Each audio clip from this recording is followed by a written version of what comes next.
મિત્રો મહત્વના એક સમાચાર આવી રહ્યા છે જેને લઈ લઈએ। પંચમહાલના પાવાગઢમાં ગુડ્સ રોપવે તૂટ્યો। પંચમહાલના ડુંગર પર માલ સામાન ચડાવવાનો જે ગુડ્સ રોપવે છે એ તૂટ્યો છે એવા સમાચાર આવી રહ્યા છે પાવાગઢથી, જેને કહીએ કે અત્યારે બ્રેકિંગ આવી રહ્યા છે એવા। ગુડ્સ રોપવે ઘટનામાં કોઈ જાનહાનિના સમાચાર નથી, પણ જે રીતે ગુડ્સ માલ સામાનની જે ઉપર અવરજવર કરાતી હોય છે એ રોપવે અત્યારે તૂટ્યો છે ગુડ્સનો।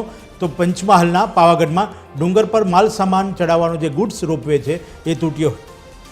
ગુડ્સ રોપવેનો તાર અચાનક તૂટી જતા ઘટના બની છે, એટલે સમગ્ર ઘટનાની અંદર કોઈ જાનહાનિ છે નહીં અને જાનહાનિના કોઈ સમાચાર નથી, પણ જે રીતે માલ સામાનને ચડાવવાનો હોય છે એ ગુડ્સનો જે રોપવે છે એ તૂટ્યો હોવાના સમાચાર સામે આવી રહ્યા છે।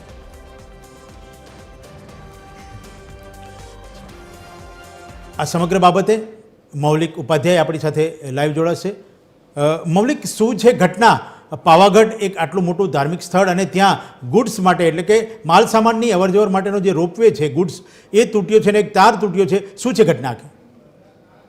જે રીતે મંદિર પરિસરનું કામ ચાલુ છે અને મંદિર પરિસરના બાંધકામની કામગીરીને લગતો જે સામાન છે તે લઈ જવા માટે આ જે ગુડ્સ રોપવે છે તેનો ઉપયોગ થાય છે, પરંતુ આજે થોડા સમય પહેલાં આ ગુડ્સ રોપવે છે તેનો તાર તૂટી પડ્યો।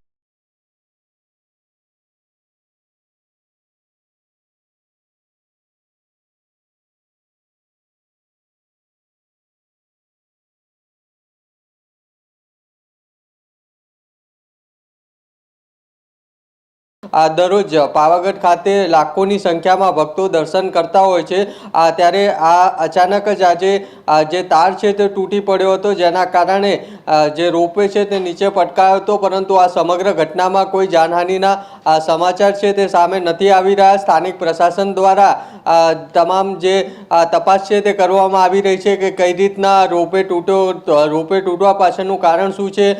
જો કે અત્યારે કોઈ જાનહાનિ થઈ નથી, જેથી પ્રશાસને રાહતનો શ્વાસ લીધો છે। બિલકુલ મૌલિક, આપની જે રીતે સમગ્ર માહિતી આપી એ બદલ આપનો ખૂબ ખૂબ આભાર। તો પંચમહાલના પાવાગઢમાં ગુડ્સ રોપવે તૂટ્યો, જેને લઈને કોઈ જાનહાનિ નથી, ખૂબ સારા સમાચાર છે। મંદિર પ્રશાસનનું કામ ચાલુ હોય, જે ગુડ્સ ઉપર નીચે લઈ જવાનો હતો એનો રોપવેનો તાર તૂટ્યો છે।